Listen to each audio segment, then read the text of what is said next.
Upiko uyo mfana anoita kunge apera kudai kondaita seya mwana. Mind your business man. Onikiti minem kupindira mugame ende futi ndo basiya bari date dosiya bari date kufaini. Ini andina mwewe kurisa, ini andina simba rekudzorera, ini andina pfungwa dzekudada mukoma mukoma. Ini andina mwewe kurisa, ini andina simba rekudzorera, ini andina pfungwa dzekudada mukoma mukoma.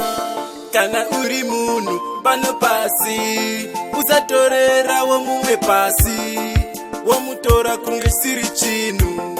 Ita mushe iwe ita munhu, usatuke usashore. Ita munhu munhu ane hunhu, usatuke dati usashore. Ita munhu munhu ane hunhu.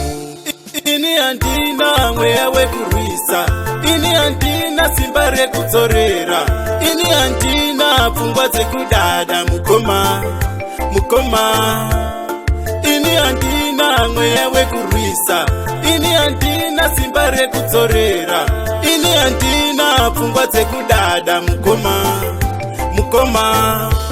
Hanzi upiko uya asina chiro, atambura futi lewake mutoro. Apa hana chikoro, simwana restoro, manje kuno ukuto mupinza mforo.